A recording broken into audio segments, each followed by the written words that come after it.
Welcome back to Half the Battle. I'm your host, as always, Daniel Levy, your co-host, Shaq. We're going to be talking UFC 256, Deiveson Figueiredo versus Brandon the Assassin Baby Moreno. And Shaq is going down this Saturday night in Las Vegas, Nevada at the Apex. You got the most violent flyweight champion of all time looking to break the record for most finishes in flyweight history, and he's taking on the tough Mexican warrior, Brandon Moreno, in the main event. Yeah, man. I mean, I know y'all, have heard me say how much I love this new flyweight with Deiveson as the champ. Now that we got a solid contender like Moreno who's proven himself, this is a great matchup. And Deiveson, man, I feel like this guy could potentially be one of the more marketable UFC champs. I mean, we know what type of fighting style he brings, absolute violence. We see the type of moves he's out here pulling. I mean, he's going from, leg lock to guillotine, setups out here, and he's knocking dudes out. So, I'm super excited for Saturday. I mean, Shaq, this guy barely speaks 2 words of English, and he's the most exciting flyweight champion we've ever had. I mean, we had this other guy who spoke perfect English and had 11 title defenses, and they were talking about getting rid of the division. Meanwhile, you got a guy here in Deiveson Figueiredo is about to break the record for most finishes in flyweight history, and him and Henry Cejudo, got to tip our caps to them. They truly made the flyweight division great again. So thank you very, very much, Deiveson Figueiredo and Henry Cejudo. Now, Shaq, before we get started, got to let the fans know that support for Half the Battle is brought to you by Manscaped, who is the best in men's below-the-waist grooming. Looking for the ultimate stocking stuffers for this holiday? Look no further, because our sponsors, Manscaped, have the tools to make you win this year's stocking stuffer or white elephant competition. Manscaped is the only brand dedicated to below-the-waist grooming and hygiene products. And great news, they just released their products across Europe, Canada, and Australia. And Shaq, I mean, I know you know firsthand that Manscaped straight up changed the way that Half the Battle grooms, man. Now we're always ready for short notice opportunities. There's no excuses. You can't, even COVID can't get in the way of these Manscaped products, man. A few of their products that are prime stocking stuffers this season are the Crop Preserver Ball Deodorant. The name speaks for itself. The Crop Reviver Ball Toner, a spray-on toner that will give you your balls a little slice of heaven with their aloe vera and hazel extracts. You got the Crop Cleanser Body Wash, a full body wash that you can also use on your hair. The Crop Mop. The ball wipes, you never know when an opportunity strikes, so you should always be prepared. They got the Foot Duster, foot deodorant, designed to keep the stankiest feet smelling fresh. And the Weed Whacker nose and ear hair trimmer, which provides proprietary skin-safe technology to get rid of those nasty nose hairs. And let's not forget about the best trimmer for your butt, balls, and body, the Lawnmower 3.0. The Lawnmower 3.0 trimmer offers a replaceable ceramic blade with advanced skin-safe technology, which helps reduce grooming accidents. And these formulations are all vegan, cruelty-free, dye-free, sulfate-free, and paraben-free, so you know their products are legit. Get 20% off and free shipping at manscaped.com with code BATTLE20. That's 20% off and free shipping with the code BATTLE20, all caps, BATTLE20 at manscaped.com. Whether this is for your partner, your dad, your brother, your friend, get them something they'll actually use, and it's almost sure to get a laugh. Get 20% off and free shipping at manscaped.com with code BATTLE20. Be the ballsiest gift giver this year with Manscaped, Shaq. Yeah, 100%, man. You got to be ready for your short notice opportunities. Like my boy Kevin Holland, who's on this card. Kevin's always, Manscaped needs to hook up Kevin because Kevin's ready for his short notice opportunities. You know what I'm saying? He definitely did change the way we groom. And I mean, who doesn't want to be smelling good all day, man? So you're damn right about that. Well, Shaq, let's get right down to business, my man, because first up in the featherweight division, we got a matchup between Chase Hooper, who's 9-1-1, and Peter Barrett, who's 11-4. Currently, they got Chase Hooper minus 380. The comeback on Peter Barrett is plus 315. So I know Chase Hooper got exposed his last fight, but I mean, Alex Caceres has had over 10 fights in the octagon. That's not the case here with Peter Barrett. But I mean, look, if Peter Barrett doesn't get submitted, he's got a good chance to win this fight. The question is, will he get submitted here, Shaq? The line says he does. Do you think he does as well? First and foremost, Chase Hooper, I'm not saying he's going to lose, but I think there's a good chance this kid has no business being in this company. I feel like, he did beat Luis Gomez, who does have a win over, Sadiq Youssef. hit my boy Sadiq with that little with that move he does. You know that move that he does, and he does have that win on his resume. But his fight with Tamor was kind of suspect. I mean, Tamor pulled stunts left and right, so that win really didn't hold that much stock in my eyes. I mean, Tamor couldn't. I mean, that guy's all over the place. You know what I'm saying? And then you got his fight with Alex Caceres. And yeah, Alex Caceres is a vet and super experienced, underrated fighter. But I mean, he got his ass beat. Now Peter Barrett, we know he's only signed because he's from Boston. Dana has a soft spot for these Boston guys, for these dudes from Maine, and I mean they usually don't work out. I mean, I know you remember when he signed Devin Powell on he was from Maine and shit. So yeah, look, Peter Barrett's a jobber. Yeah, we know this, but look, he was undefeated previously. He was a tough guy. Hey, at least he is a little bit, maybe possibly a little bit more mature, but I'll pick Chase Hooper, man. I think he'll probably slightly edge out the grappling exchanges. But, Peter Barrett, look, that fight was a lull. I mean, look, to the fact that he didn't get finished and, he was able to maintain. I mean, he got absolutely dominated, make no mistake about it. But the fact that he stayed in there, I was like, yeah, at least the kid will take his ass whooping up front. Chase Hooper, man, I just don't like some of these reactions after he gets hit. But maybe, he's young, he'll get a little better. So, I'll slightly lean with him. But this line, man, it's I don't know. I'm going to go with Chase Hooper. Look, he's only 21 years old. I know that on the feet, he's got a lot of work to do. He's very, very hittable.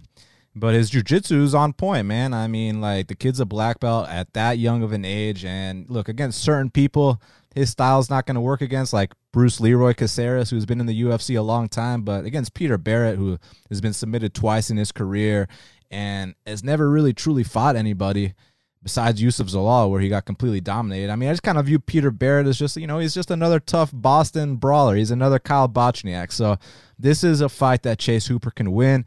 After this fight, then we can talk about fading him down the line. But I just kind of see this being like the Luis Gomez fight and all those other fights he had on his come up. He'll find a way to get this to the mat, and when he does that, he's going to submit him. So I'm going to go with Chase Hooper here.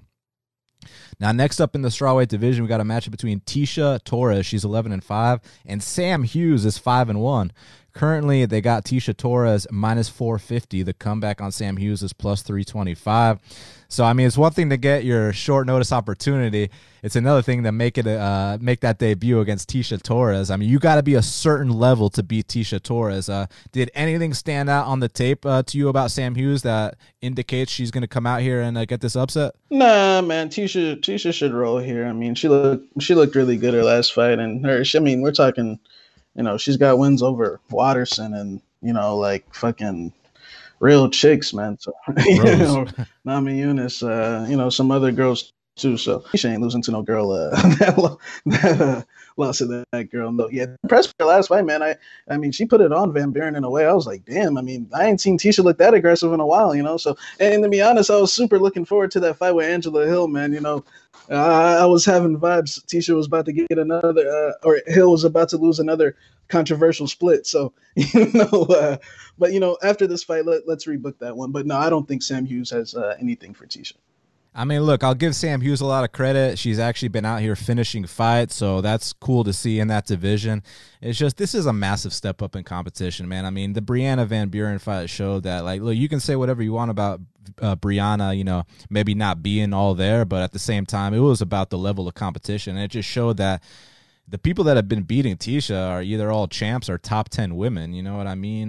Joanna, Lee, all these other chicks. Marina Rodriguez is in the top 10. You heard Marina Rodriguez is fighting Amanda Hebos next, right? So this is just a different level that Sam Hughes hasn't seen. I respect Sam Hughes. I think she'll have some exciting fights down the line, but Saturday night she's taking a decision loss. So I got Tecia Torres here. Now, next up in the featherweight division, we got a matchup between Billy Quarantillo, he's 15-2, and Gavin Tucker is 12-1.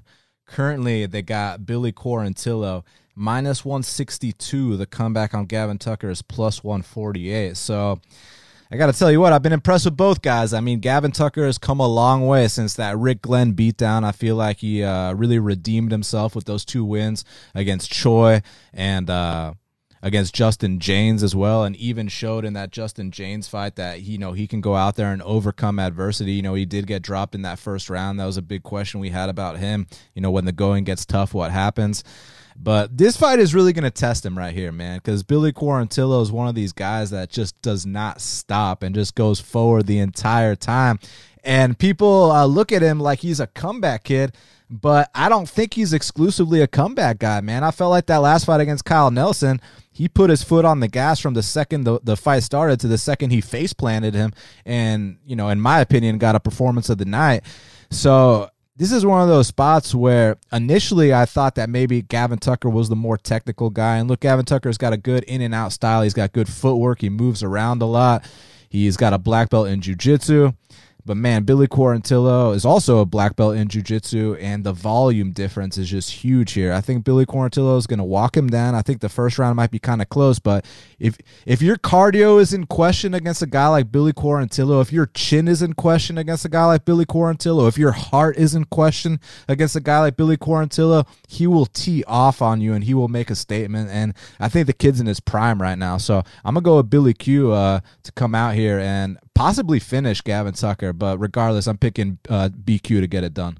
Yeah, man. I've been looking forward to this fight because Gavin, we all know what happened in that Rick Lund fight. He had to, take that break afterwards and then came back against Choi. But in that Choi fight, to be honest, Gavin Tucker is one of these guys where, yeah, he is technical. He is a black belt. He has good skills.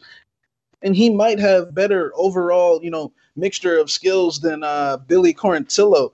It's just like you said, the heart, the chin. What happens if he gets put in the spot? Personally, I question if Choi and Justin James are even UFC level, competitors, man. I feel like Justin James, yeah, he's got some power, but he knocked out Frank Camacho, who missed weight by 4 or 5 pounds.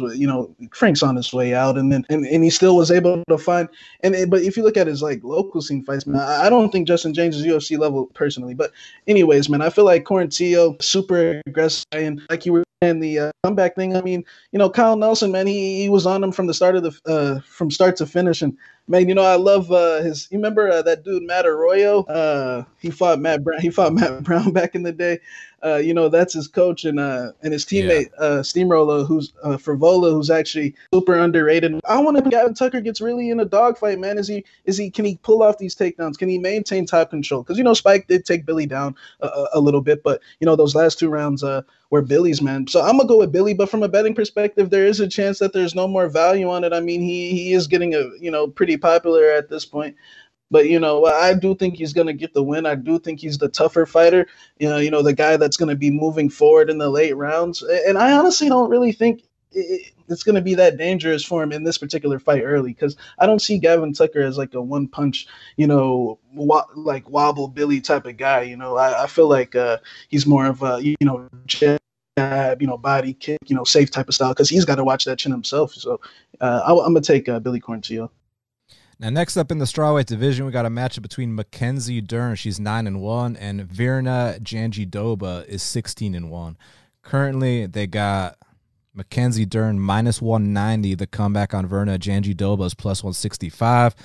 Shout out to my girl Virna Jandiroba for coming through and taking care of biz against Felice Herrig. 1 takedown. The fight was over shortly after. She's not fighting Felice Herrig anymore, though. Now she's fighting a serious fellow black belt. Usually when it's 2 black belts, that means they're going to stand and trade. So, Shaq, who do you think has got the better striking here? It's an interesting fight because, like you said, she's not fighting Felice Herrig. I think it's, similar in reverse. She ain't fighting Hannah Cyphers and Randa Marcos anymore. Let's just 60 getting cut here soon. You know what I'm saying? I mean, Randa Marcos has been looking like God. She's been getting dominated every single fight pretty much. And then you got Hannah Cyphers, who's been getting dominated pretty much every single fight. So, and then, Jandiroba, man, I've been impressed with her. She is somewhat one-dimensional-ish, I guess. But, when I compare the jiu-jitsus, I feel like Jandiroba, if she's got any advantages in this fight, is in the wrestling and in the control. I feel like Dern, yeah, she got the power advantage and she might be a little bit more comfortable standing. But I feel like, man, sometimes Mackenzie starts starts flopping around. Thick Kenzie's over there flopping around on the ground, and giving up these takedowns and getting muscled around in the clinch sometimes, man. And I know she's working with Perillo, so I definitely expect improvements along the way. So, and I do think she has a stand-up advantage. I just don't see this fight being the gap. The gap between these two. I feel like Virna's, she was the Invicta champ. She's only lost one fight to, Carla Esparza, who's like number 3 in the world, and it was on a week short notice. She held her own. I think Mackenzie's solid, but, I feel like it's just a little bit too chalky. I'm not convinced that she's, trustworthy, clear cut in these situations. We can't forget, she was a big favorite against Amanda Ribas, and got absolutely dominated on the mat as well by what people thought was a lesser black belt. So I'm a take Dern slightly, but honestly, man, I think it's a dogger pass. I feel like Jandiroba's not getting enough credit coming into the spot. But yeah, look, she is a little slow and stiff on the feet, 100%. I agree, and she probably won't be able to have much success there. It's just that I've seen Mackenzie sometimes, give up some takedowns. And if she does that here, man, I wouldn't be shocked if Virna could possibly lay in her guard for, 2 of the 3 rounds and make this closer. So, I'll pick Dern, but I think it's a dogger pass. Yeah, look, I think that, again, the jiu-jitsu is going to cancel itself out. I'd be really surprised if either woman got a submission win here. Usually they have massive advantages over their opponents. I think here, it's neutralized, but it comes down to the stand-up. Man, I just kind of feel like, Mackenzie kind of brings that one-hitter quitter to the table. We've seen her drop girls before. That's usually something you don't often see in the strawweight division. And now she's tightening up her boxing with Jason Perillo, who produced UFC champions like Bisping, like BJ Penn. He's been working on Marlon Chito Vera's boxing as well. Shout out to my boy Chito fighting Jose Aldo next week. But yeah, I'm going to go with Dern to edge this one out. Let's see what happens. Now, next up in the featherweight division, we got a matchup between Cub Swanson, he's 26-11, and Daniel Pineda is 29-13. Currently, they got Daniel Pineda -155. The comeback on Cub Swanson is +135. So, Shaq, if this fight happened back in Daniel Pineda's first UFC run and he was a favorite over Cub Swanson, I would have double max bet Cub Swanson in that spot back in the day. But now, he went back to the regional scene. He's been really paying his dues. This is a guy that all 29 of his wins are by finish. He's never won a decision before. He's got 19 submissions on his record. He's got 10 knockouts. He's knocked out and submitted some legit guys. And since he left the UFC, the only 2 losses, one of them is a split decision to Emmanuel Sanchez, who, is top 10 pound for pound in Bellator. And the other one was a bullshit cut stoppage against Georgi Karakani. And you go back and you watch that fight, he beat the living shit out of Georgi Karakani. And one little up kick and a little cut, and all of a sudden the ref stops the fight. Then you see Georgie jumping up on the fence, celebrating, acting like he whooped on Daniel Pineda. Daniel Pineda whooped on him, so that was a very unfortunate loss. Georgie, he loves those cheap wins. Yeah, he's known for that kind of shit. There was one in Russia that Georgie had that was insane. We'll talk about that. Yeah. If he gets any opportunity to get a DQ, he'll take it, Georgie. It's true, right? So, but that being said, man, so I had these questions about Pineda, because he apparently got popped in PFL. 2 of his wins got overturned. The win against Jeremy Kennedy where he finished him in the first round, and the win against the Russian that knocked out Damon Jackson also got overturned. So I was thinking he comes into the UFC, he's going to be looking a little soft with USADA testing. He actually looks better in the UFC. He goes in there with Herbert Burns, and it's one thing to derail a hype train. It's another thing to get your back taken by a black belt like Herbert Burns and then have the wherewithal to survive and then dominate him on the mat in his world. So I'm very impressed with Daniel Pineda. And with Cub Swanson, look, he's a legend of the featherweight division. He's a beast. He's got some very explosive striking.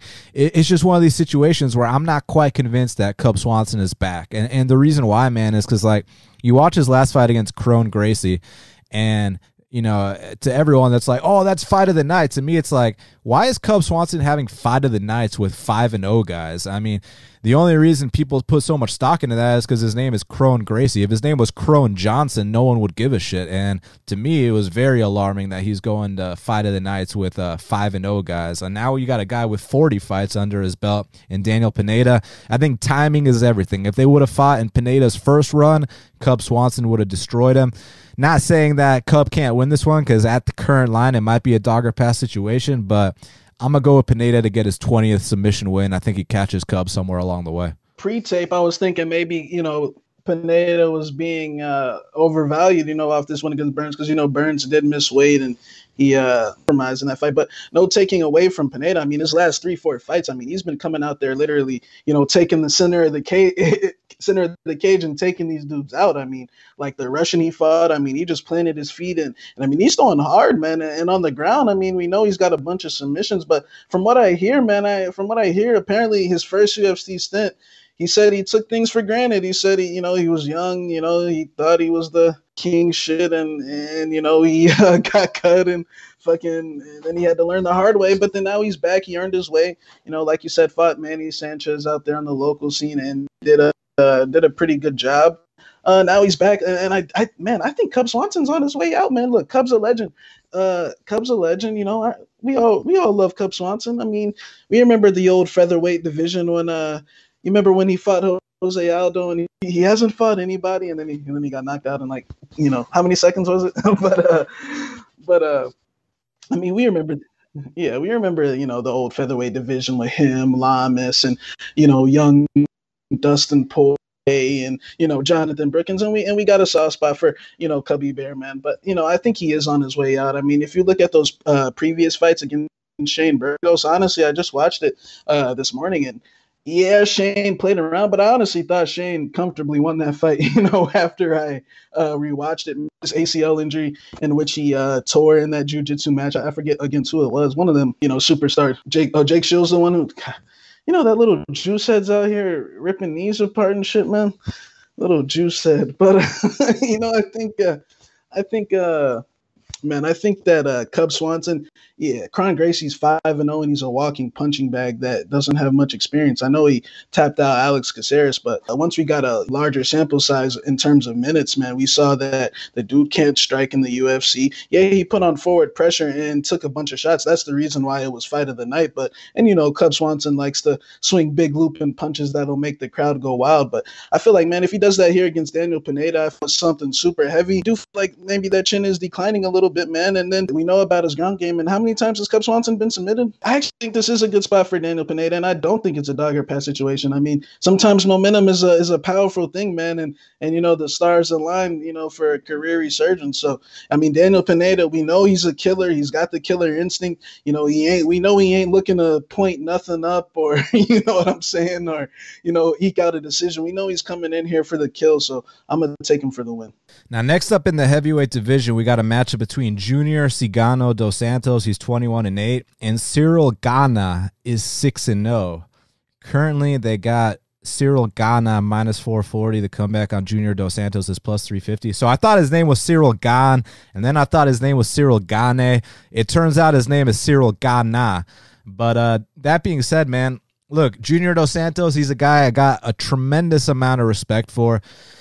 I mean, I remember when he made his UFC debut against Fabricio Werdum, and he knocked him out with that uppercut. That run he had from there up until his first title defense against Frank Mir, like, that's one of the best heavyweights I've ever seen. He knocked out Cain Velasquez, beat Crow Cop, beat Shane Carwin. Junior Cigano was the man. Even after he lost, man, he ended up still beating Stipe Miocic, beat Mark Hunt with the spinning wheel kick. So Junior's a legend. It's just that Junior's in that stage now where it used to be a case where he was too tough for his own good. I mean, he still is too tough for his own good. But what I mean by that is, like, in those Kane fights, the second and third, he took so much damage and he just wouldn't go down. Now he's not taking the damage anymore. Now he is going down. And this guy, Ciryl Gane, is the best heavyweight prospect on planet Earth right now. I mean, this guy, for only being 6-0, I feel like they're lying to us, man. He ain't really no 6-0. He's like 12-0. He's like 15-0 or some shit. Because the way he fights, he's so composed out there. Obviously, you know about his kickboxing background. The guy, You know, he's got all these kickboxing accolades, and it translates in MMA, man. He's switching his stances. He doesn't force things. He's very comfortable in there. And then to take it a step further, to add insult to injury, he'll go out there, dominate you, and then he'll drop back for a heel hook and finish you with that too. So he's a very unique individual in this division, and normally I wouldn't pick, you know, a 6-0 guy against Junior Cigano, but I don't think this is just any 6-0 guy. I think there's probably more to the story here, and he's also huge, man. He's got like a 5-inch reach advantage over Dos Santos. Bottom line, I think Ciryl Gane's coming out here. I think he's knocking out Junior Cigano Dos Santos. I don't think the experience is going to be a factor here. If Gane was the same price as Jamal Hill, I'd be as confident as I was on Jamal Hill. But, you know, since he's in the minus 400s like he should be, might be a nice parlay piece. But, yeah, I got Ciryl Gane here. I think he touches the chin of Dos Santos and knocks him out. Yeah, you know, Dos Santos, you know, he is in a tough spot. I mean, this is the worst stretch in his career. His last fight, man, he was actually doing pretty good. And then the second he took one crucial shot, I mean, everything just, you know, fell apart, and he was knocked out stiff. But we know Rosenstrike's got that good timing.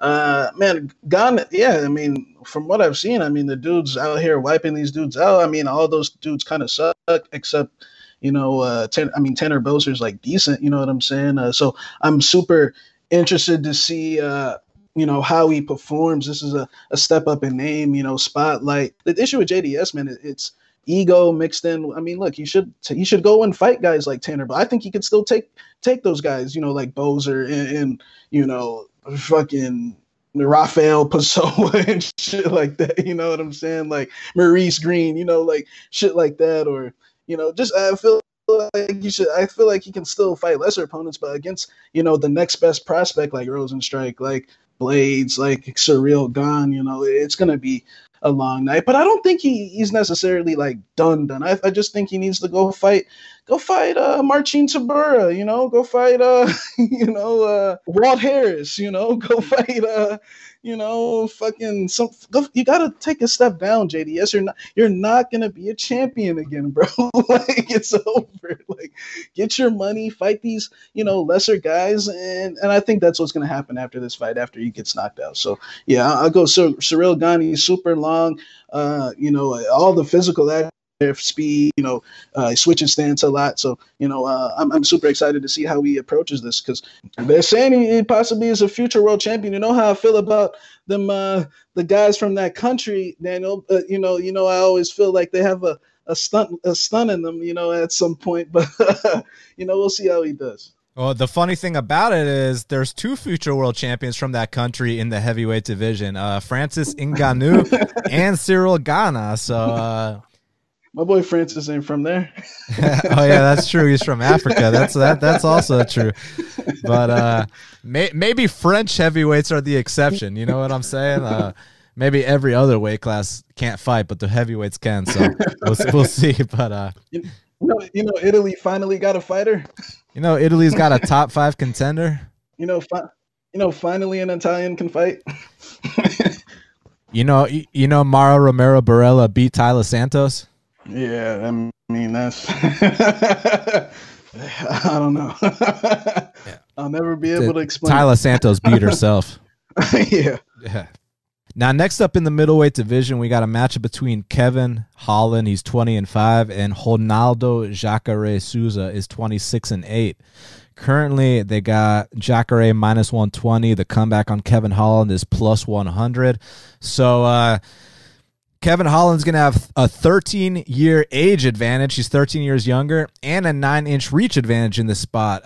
But my concern here is if he gets taken down. I mean, he got taken down by Darren Stewart, and he wasn't able to get back up, and that's not a good sign here against Jacare Souza. And, I mean, we can talk about Jacare's skid. We can talk about how Jacare's 41 years old, but look at the guys Jacare's been fighting, man. I mean, he just went to a split decision with the light heavyweight champion, Jan Blachowicz. Prior to that, he was in there with Jack Hermanson, who was a top 5 guy at the time. And, I mean, you know, he's in there with Weidman, with Kelvin. These are real guys. I mean, just saying, I love Kevin Holland. I'm a big fan, but this is not Charlie Ontiveros or Fluffy Hernandez anymore, Shaq. So, well, what do you think about this fight, man? A super good matchup because Jacare, he's a legend. We already know the type of, you know, pedigree that he brings to the table. And like you said, he has been fighting top-notch competition, the current light heavyweight champion, even though I didn't think it was a split. I mean, he fought respectably. I mean, it wasn't like he, got his ass beat or anything. Like it was a good fight, and he does have wins over Weidman and like some of these guys that you mentioned. And this is a fight where it kind of, I don't want to say reminds me of Marvin and Jack, but Kevin Holland's like, yeah, like he got taken down by Darren Stewart, he got taken down by Brendan Allen. I mean, the Brendan Allen fight, like I bet Jacare was at home like like you know what I'm saying. But at the same time, man, I'm not saying Jacare's jiu-jitsu is overrated. I would never say that. I have seen times where if he slips off the back or if he can't get the submission, like the Kelvin, I mean, he was fully mounted on Kelvin Gastelum, the all-time great jiu-jitsu guy. I mean, Kelvin Gastelum got out of it, and other guys have as well. And sometimes I feel like he just mentally shuts down, man, and it's kind of alarming. But in my opinion, I will agree. In terms of matchups, this is one of the easier matchups that he's had in a very long time. I mean, he fights the elite competition. We're talking about a guy who, I mean, made Derek Brunson look silly. Derek Brunson was stumbling all across the octagon. I know you remember that. So I think that Jacare, there's a chance that, he deserves to be the favorite here, but there's no denying that just when you just look at the stats, man, that Kevin Holland has so many things going in his favor. He's 13 years younger. He's got the reach advantage.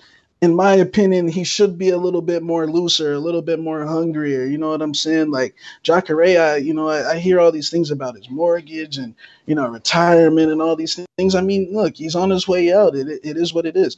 But from a tape perspective, skill perspective, there's plenty of things that alarm me about Kevin Holland. I mean, I think that the Stewart fight alarmed me and the Brendan Allen, but I also think it's a little bit of he was kind of fighting a lot, like he was taking back-to-back fights, having dudes feint on him and, cutting weight just to, plenty of times in a row that maybe the Stewart fight, he kind of just fatigued out at the end there. But potential, kind of like I think Holland has the potential to possibly, escape one of these Jacare subs, make him work back up to the feet and start popping him with the jabs and the teeps to the body. I do notice a more aggressive Kevin Holland since that loss to Brendan Allen, but on the grappling side of things, there's plenty of things that worry me, man. I mean, I've seen Kevin in all type of submissions, whether it be against Allen, Mershard, Stewart. I mean, there's several alarming things. So, but I think I'm going to pick Holland, man, just because he's the dog now. If he was chalk, I would have probably been like his dog or pass, but the fact that no, he's the dog,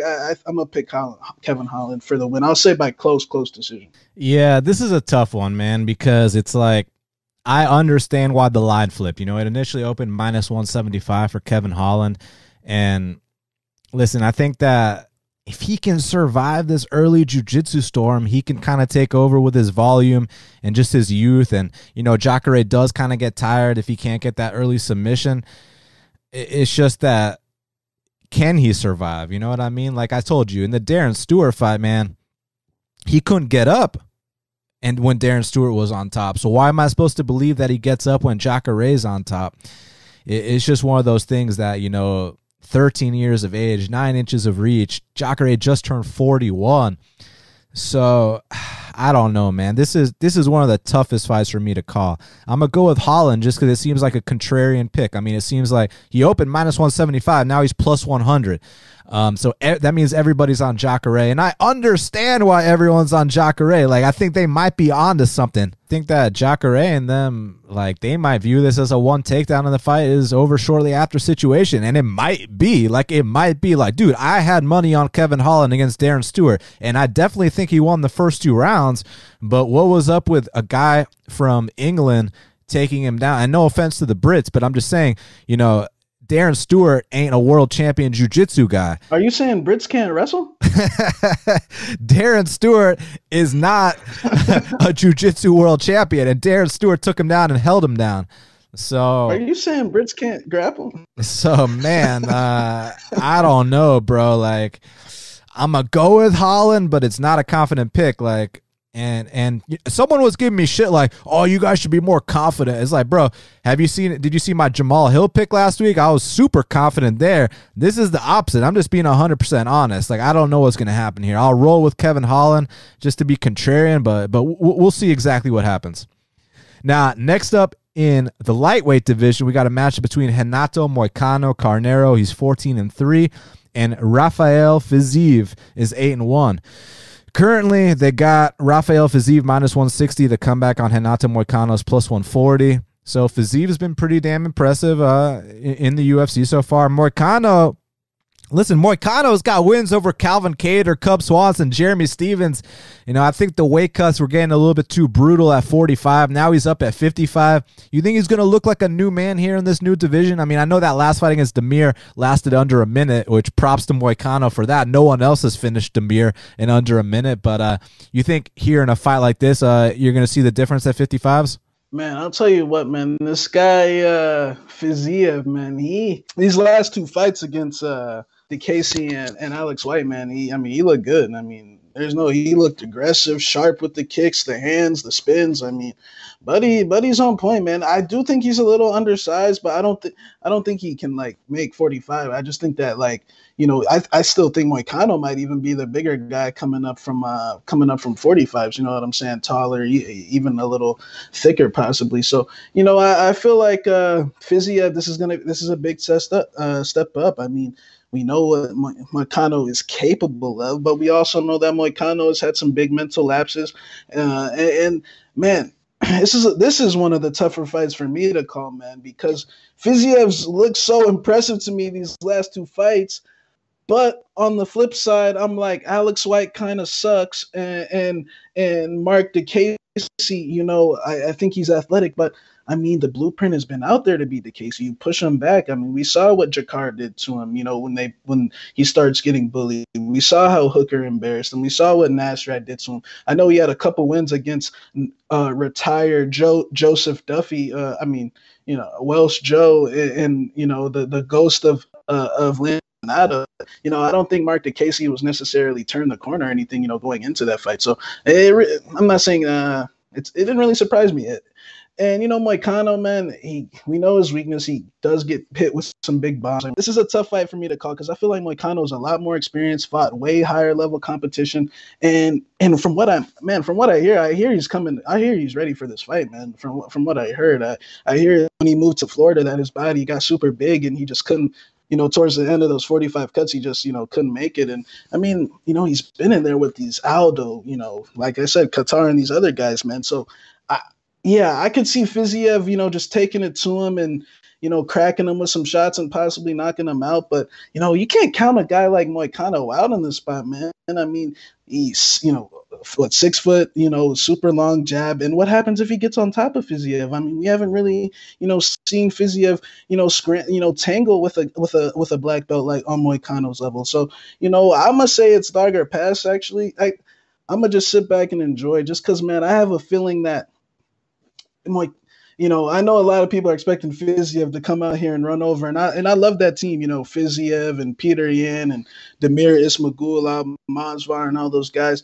But man, Alex White and Mark DeCasey, man, in terms of talent level and pedigree, man, I just feel like they're nowhere on the surface of Renato Moicano, but we're going to find out on Saturday night, man. But I'll pick, I slightly do lean Fiziev. I'm not going to lie. I do think he's more aggressive. I think he's a little faster with the speed and the hands. And Moicano does leave his chin up in the air a little bit, but I it's not a confident thing. Yeah, look, man, this is a spot where I think that Moicano is going to surprise a lot of people. I think he's going to look a lot better at 155 pounds. I mean, I know he's listed at like 5'11", but I've heard from people that train with him that he's more like 6'1". The guy is very, very tall, and he's going to fill into his frame at 155 pounds. And if you actually hear his interview, he was very introspective about the losses, man. Like at first he thought that the Aldo loss might have been an early stoppage, and he said he was focusing on the wrong things. But then, after the Korean Zombie loss, he realized that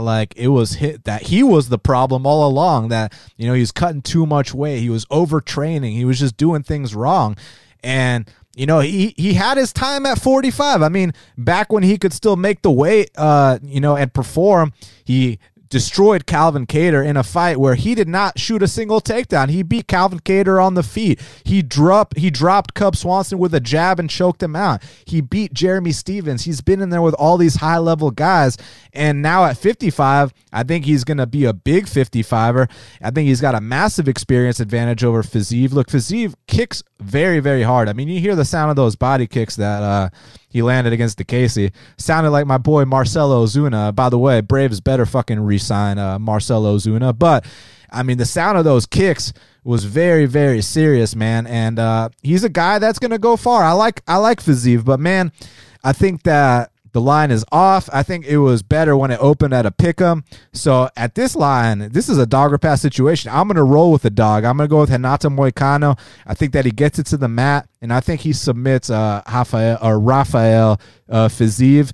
And I think that people start to look at Moicano, in the same light. I mean, dude, you remember how high we used to be on this guy? We used to talk about him like he was a top 5 guy. So a couple losses, and all of a sudden we're off the train, and it was like, my boy at least admitted that he was the problem. Because, bro, the way he was talking before the zombie fight, I was like, yo, this kid might be going off the deep end, bro. I don't know if because I mean the mixture of cutting the weight, but I mean, bro, that zombie fight, he was talking about like Volkanovski and Zabit and all this other shit, and how the Jose fight shouldn't have been stopped, and fucking, I was like, Moicano, bro, you tripping, bro. Like, I mean, Shaq, you know how these guys get when they cut too much weight and they get knocked out a couple times. You know exactly what the deal is, my man. Yeah, man. It's sad, but one of his teammates told me he's showing up for this fight, so we'll see. I mean, look, I believe it. I mean, when you hear his interview and he was like very forthcoming about, hey, I was in the wrong. I was the guy that was fucking up. Like, he didn't blame anybody but himself, and he said that he's really taking the time to address those things, and now he feels like he's a better version of himself than his best days at featherweight. So I feel like, look, maybe I'm wrong. Maybe Fiziev just comes out here and blows him out the water. Maybe the chin issue will always be a chin issue regardless of the weight class, but I'm under the impression that Moicano might actually come out here and surprise a lot of people. So I'm going to roll with Renato Moicano in this spot. Co-main event of the evening in the lightweight division, we got Tony El Cucuy Ferguson. He's 25-4, and Charles do Bronx Oliveira is 29-8. Currently, they got Tony Ferguson -165. The comeback on Charles Oliveira is +145. Well, Shaq, I mean, listen, historically speaking, Tony Ferguson should win this fight all day. It's just, I mean, is Charles catching him at the right time? I mean, look, this is the biggest step up Charles has ever fought in his entire life. And historically speaking, Charles loses every single time he's in a big fight. You think he's ready to finally get over the hump Saturday night? Well, his last fight was the biggest fight, and although it was against a already broken Kevin Lee, I mean, Kevin Lee had already missed weight. He did win was that his first main event win? I'm pretty sure that was. So, hey, that's a, step forward, because yeah, man, I remember they used to, say about Charles what they used to say about Dustin. He chokes in the main events, So I feel like Charles, man, yeah, man, look, the striking has definitely come a long way. And this breakdown is going to be interesting because, man, it's tough because he hasn't fought anybody on Ferguson's level. I mean, and when I say not on his level, I mean remotely on his level. You know what I'm saying? Like, look, I think things are good and solid. Like, David Tamor is a decent guy, beat Lance, beat Jakar, beat some other good guys. But, we're talking about, Tony Ferguson here. And now I'm gonna get into Ferguson in a second.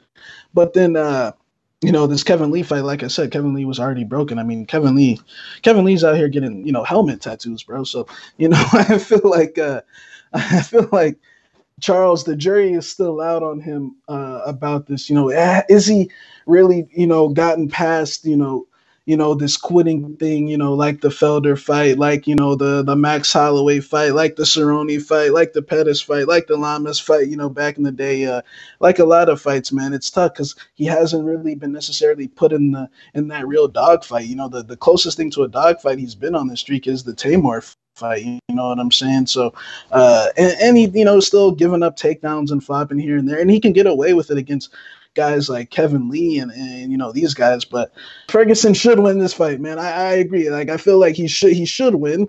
the fact is, man, I feel like Tony Ferguson is a no-go. He's I don't know, in my opinion, he's not good business right now, man. I feel like, look, Tony Ferguson in the past, bro, was one of the toughest mental warriors. I mean, he'd have all these things in his head, and he hardest worker, and he wouldn't even be saying some of the comments that he's been saying these last few weeks. Like, he feels like he got set up in the Gaethje fight. But I feel like what happened is, man, the fans mixed in with his own ego, or just kept pumping himself up, and he's been feeling himself too much, man. I mean, this dude cut weight twice in a span of 3 weeks, and thought it was okay, before a fight with Justin Gaethje. And personally, man, I do feel like he's been slightly overrated for a lot of his career. I'm not saying that. I mean, dude's a great fighter, don't get me wrong, but I just don't think he's as good as advertised. I mean, this ability to break people, he broke Anthony Pettis.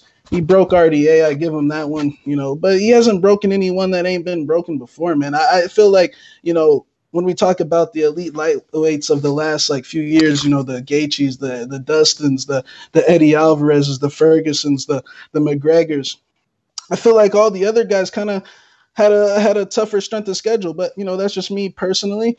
But man, I am gonna pick Ferguson to get this win. I do think he's gonna move forward and probably get to Charles, but this is a 3-round fight, and I do feel like Charles's boxing has improved. Maybe he could get off to an early lead, landing some cleaner punches. I mean, Ferguson's stand-up, since he's come back from that knee injury, he got dropped against Anthony Showtime Pettis, but he was able to get away with it because we know what happens whenever Anthony feels a little bone moving in that hand. Daniel, what happens after, Duke Rufus has to tell the doctors, hey, we're good. You know what I'm saying?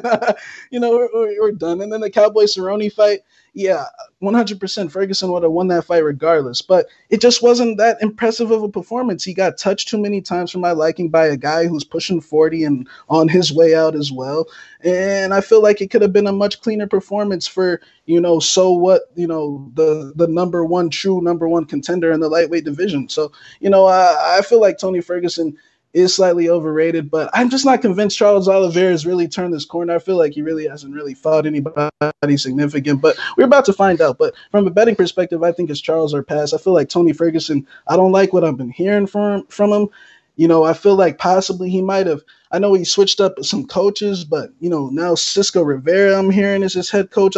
I'm getting yes man vibes, man. You know what I'm saying? I'm getting this guy might possibly be none of the shit he's saying is making any sense. But that's just me. We'll see what happens. The dude is a great competitor, I will say. But I think it's a dog or pass situation. I think it's Oliveira or pass, but we'll find out. Man, this is another tough one. Like I said, this ain't no Jamal Hill pick for me where I'm super confident. I really don't know. I mean, I think Tony should win. I think Tony, historically speaking, we've never seen him break in a fight before. We've seen him beat higher level of competition. I mean, he's got wins over Rafael Dos Anjos. He beat Kevin Lee before Charles did. He beat Pettis. He beat Cerrone. He's beat a lot of guys.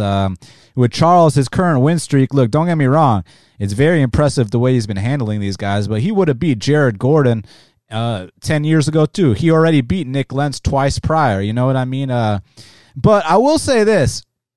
The questions about the overcoming adversity part, he may be moving in the right direction. Like, for example, in that David Tamor fight, he got dropped, he got knocked down, and he gets back up and he keeps fighting. And in past fights, like the Paul Felder fight, he'll run you through the series, but if you survive it and you get on top of him, all of a sudden he's got nothing left. And in the Kevin Lee fight, he did run Kevin Lee through the series, and Kevin Lee did survive the initial series. Kevin Lee did get on top, and Charles survived and made it to the next round, and then he choked him out. So maybe Charles is coming into his own. He's filling out that frame at 55. And I mean, he's always been a really dynamic guy. He's always able to, chain those submission attempts together. Now he's out here throwing flying kicks. His hands are getting better. But I still feel like, man, even though Ferguson's hittable too, don't get me wrong, but I still feel like I'm not sure if Charles can eat some of these shots that Tony's going to dish out at him. But I do agree with you. I had to turn off Tony Ferguson's interview yesterday. It was uncomfortable to listen to. So maybe all that damage he took in the Gaethje fight is going to add up, and maybe this will be Charles Oliveira's night to shine. Maybe he can come out here and shock the world. But I got to see it to believe it first. So I'm going to roll with Tony Ferguson to get this one done. But we'll see what happens, man. This is a fight that I'm very, very intrigued to watch. No doubt about it.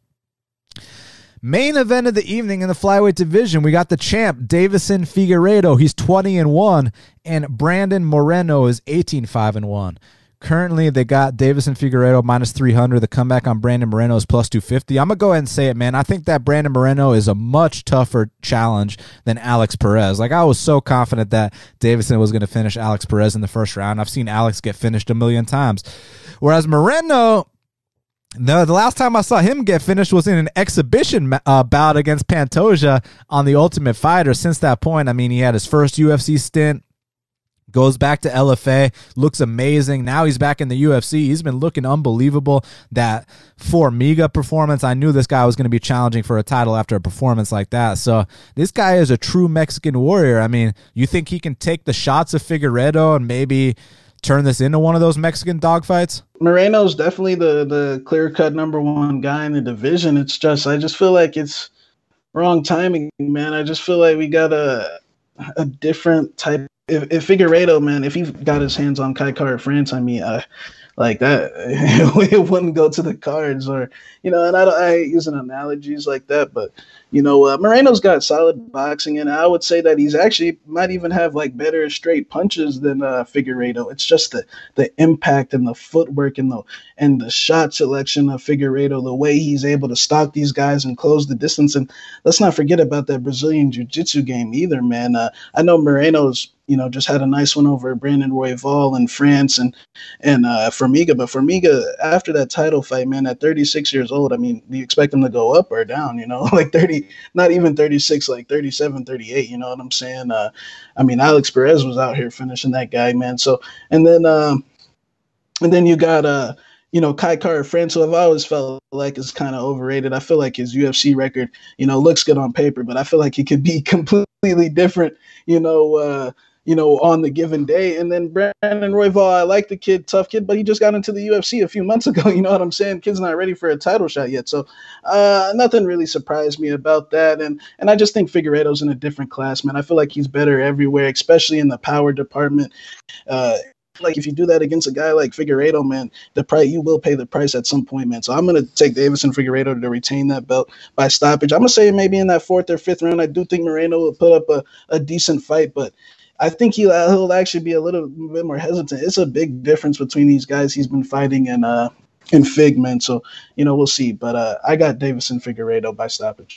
Man, I kind of hope this fight does go deep, just so people will shut the fuck up about this alleged first-rounder buzz bullshit that when they refer to the champion, Deiveson Figueiredo. They better get down on their knees and bow, man, because this guy brought the violence back to the flyweight division.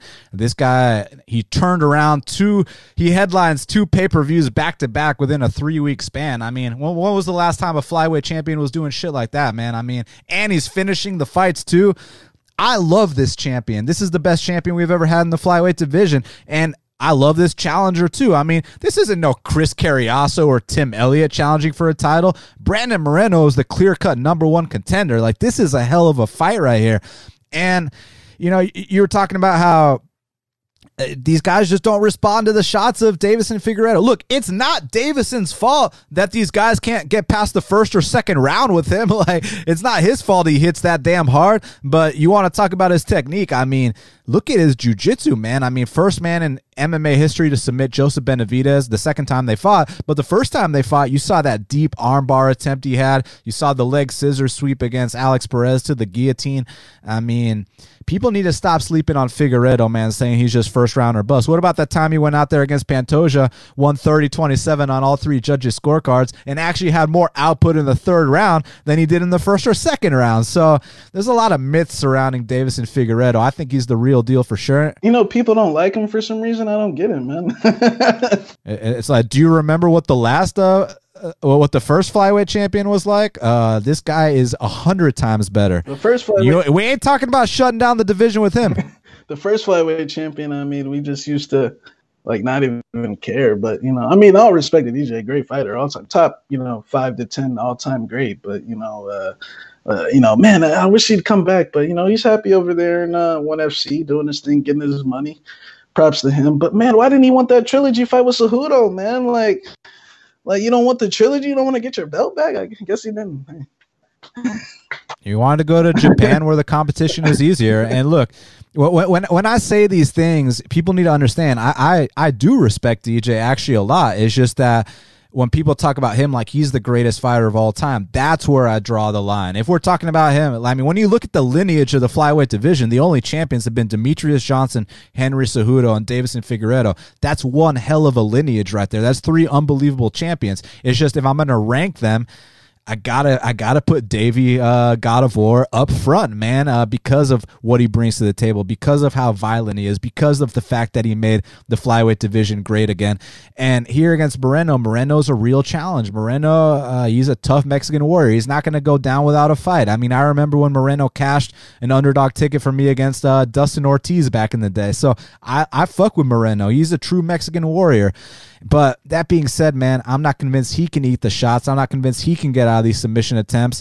And I hope it goes extended just so people can see that Deiveson's not just a first-round fighter. But if it doesn't, that's not Deiveson's fault that he's stopping these guys early. So regardless, I'm going with Deiveson Figueiredo, and still, I think that right now is his moment. I think that right now is his era, and I don't think anybody's going to touch him at this current moment. So I got to go with Deiveson Figueiredo to get it done. Well, Shaq, now we got to talk about the fight to watch and the fighter to watch. So what is the fight to watch for UFC 256? My fight to watch is going to fight, man, in that lightweight division. The lightweight division has always been called, the best division in MMA, and I agree 100%. And that's between Fiziev and Moicano, man. I mean, this is big stakes because if Fiziev wins this, I mean, he's lining himself up in line for that top 15. And Moicano wins this, I mean, to take out a prospect the way that they're hyping this guy up, man, this would be big for his resume. It would make a statement that Moicano is not playing around at 155. And I think if he wins this fight, he'll 100% get a ranked opponent. I mean, we're talking about a guy who was number 4 at one point in the featherweight division. So, that's my fight to watch. It's big stakes. For me, my fight to watch is Cub Swanson versus Daniel Pineda. I mean, remind me the last time either of these two were in a boring fight. Daniel Pineda's got 29 wins and 29 finishes, and Cub Swanson, he's always been a perennial top 15 guy. You want me to remind you? Yeah. Cub Swanson versus Frankie Edgar. The second time. But no one talks about that fight though. But aside from that, Cub's never been in a boring fight, either as Pineda, and I don't think this fight's going to be the exception, man. I think this will be an exciting fight. I think there's most likely going to be a finish, but if it goes all 3 rounds, it will be a contender for fight of the night. So Swanson versus Pineda is my fight to watch. Well, Shaq, who is your fighter to watch for UFC 256? Man, my fighter to watch is going to be Kevin the Trailblazer Holland, man. I mean, he's a fan favorite. I mean, 2020 could be a big year for Kevin, man. If he's able to take out a legend like Jacare, this was undoubtedly the toughest test in his career. I mean, he's had some, decent, solid wins, but nothing on this level. And I mean, Jacare, I mean, it's put up or shut up time, man. He could possibly, be not cut, but maybe he resigns elsewhere, maybe he retires, who knows, man. But I think this is a big fight for Kevin, important because he's a fan favorite and the fans love him, and he gets this. He was gonna have this main event against Jack Hermanson this past weekend, and that got wiped up from under him, due to a positive test. And I mean, not saying that he was gonna win, but he at least was like, shit, man, I had a main event in my fingertips. You know what I'm saying? I think he's the fighter to watch. If he gets this win, he's going to be in the top 15, and maybe he'll finally live up to this potential that people have been talking about for so long. For me, my fighter to watch is Billy Quarantillo, BQ, man. I think that this is a guy, when he was on the Ultimate Fighter, he was only 6-1 as a pro. Now he's 15-2. He's 32 years old. He's in his prime. He's paid his dues. And I really feel like if he has the kind of performance that I think he's capable of having against a very tough guy in Gavin Tucker, then we might be looking at Billy Quarantillo as a top 20 guy. And, he'll get that big, like, Andre Fili type fight next. If he, man, you know who I want to see Billy fight? Who? The other Billy, Algia. Oh, yeah, I like that too. Listen, if he wins this fight against Gavin, it's going to be a big fight next, and he'll be 4-0 in the UFC, and he's really, really paid his dues, and he's getting better every single time we see him, so he's definitely someone to watch. So I got to go with Billy Quarantillo as my fighter to watch. Well, Shaq, we did it. It's going down this Saturday night in Las Vegas, Nevada. They can follow you at MMA Genius 05. They can follow me at Best Fight Picks. They can get our plays at bestfightpicks.com. Check out our sponsor, Manscaped. At manscaped.com, use the promo code BATTLE20 for 20% off and free shipping. Make sure you subscribe to Half the Battle on iTunes, SoundCloud, YouTube, Stitcher, Spotify, all the places where we are available. Also, wanted to let the fans know that I have some written work and some video work as well available at Line Movement for free. Just check that out, linemovement.com. They're doing some really cool content over there that's different than what we do here at Half the Battle. And yeah, just thank you guys very, very much for your support. It's crazy that 2020 is almost over and next week is the last event of the year. And they got like fucking 16 fights scheduled on that card. We'll see how many actually take place, but it's the biggest card start to finish. And when I say biggest, I don't mean, Conor McGregor. I mean biggest in terms of the most fights on a card ever that I've seen in UFC history. That's next week. So we're going to do that next week, and then the year's over with. So everybody stay safe. Thank you very much. Enjoy the fights. We'll speak soon. And until the next time, let's cash these bets.